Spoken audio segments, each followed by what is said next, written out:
So I was speaking to my dad the other day, and he seemed a little bit doubtful that I knew how to cook anything. And I'm not an expert, but I thought this could be fun anyway. So, vegan bolognese. Here I've got some chestnut mushrooms that I've washed, and I'm going to blend. Oh, if I put the power on.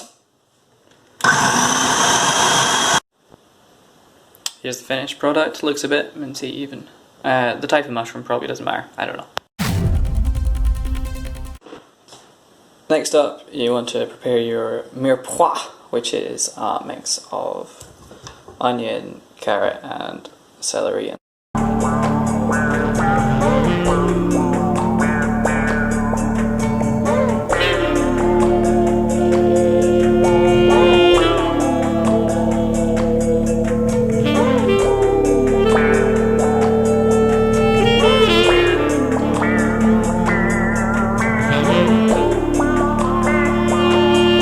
Can I turn the camera around? No. Okay, after preparing your mise en place, you'll also chop tomatoes for the sauce. I've just gone cheap. Tomato puree, bay leaves. I mean, ideally you just like rosemary and oregano and stuff, but just a tiny bit of that. A little bit of tomatoes for texture. Chilli because I like it hot. Stock cube because flavour. Cool. Oh, and nice bit of red wine. Don't worry about the alcohol, it will be evaporated. So I forgot to say olive oil, but I thought that was given. I've got chilies and some tomatoes. I used about half the bag because I got bored, and I forgot the secret ingredient, as well as mushroom. I'm going to put some lentils in to meet up. Yeah. Don't forget to wash your lentils to avoid whiz-pop activity. I've got my gas on, sort of medium hot-ish. And a bit of olive oil.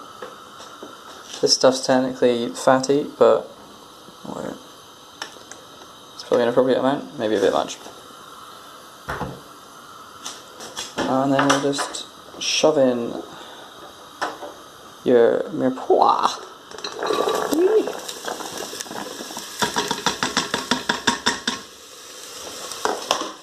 Never seen camera work quite like this.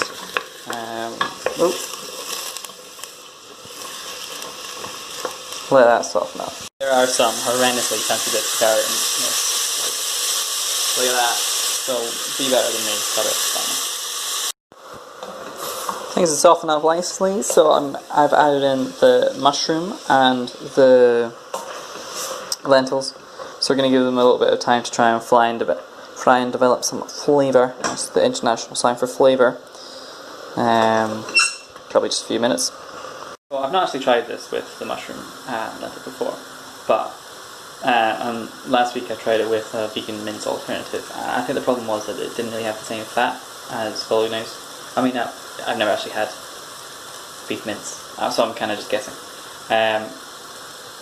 But yeah, so what I'm trying to do is like fry it up, develop some flavour, because I think the flavour of the mince really ruined it last week. Hopefully it's going well. I put the heat to high to get that good frying. While the mushroom and lentils developing some flavour, I thought I'd take a moment to speak. First off, I also added garlic to the mirepoix, so do that, because garlic's great. And also, you know, many people don't like a preachy vegan, but lots of people do like food, so this is my little secret technique for conversion. It's not worked yet, but we'll keep trying. I think it's ready. Alright, the cinematography's going great. Things are starting to stick to the bottom of the pan. So now I'm going to get some chopped tomatoes.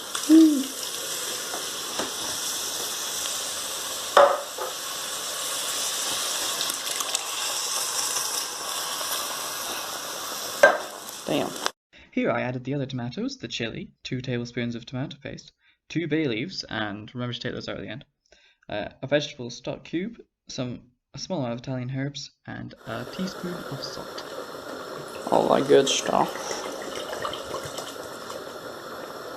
Everything's just simmering away, so I've turned the heat write down, we'll wait an hour, and when it's ready you can make your spaghetti, mix it in, and enjoy. And so now basically it's a waiting game. I'm going to give this an hour. And maybe a bit more because I've got a quiz to go to. I'm going to tidy up because that's a responsible flatmate thing to do. And hopefully I'll see you on the other end. So guys, it turns out that I've screwed up quite badly because the wine I've used, Vino Gala Rioja, is actually not vegan. You know, and they ask you how you are, and you just have to say that you're fine when you're not really fine, but you just can't get into it because they would never understand. It uses gelatine in the clearing process, but I'm still going to eat it because otherwise it would be a big waste. To make up for it, I've got another kitchen tip, cooking tip that will make any recipe better, and here it comes. So to start off with, I've got a glass with ice, and the ice isn't essential, but I think it really helps. Next, we're going to take a good gluggage in. There we go. Get a little bit more. I'm using Lone Wolf Gin from Ellen, near where I'm from. And a bit of Schweppes tonic water. And honestly, anything you cook, 100% better after this. 2 or 3 of these, you'll be the best cook in the world. This recipe will serve 3 or 4 people, and I think the best thing you can do is share it with your friends and loved ones. I shared it with my flatmates, and we also enjoyed some sangria and watched Lord of the Rings. It was a great night. So peace and love to you all. Have a good day. Bye.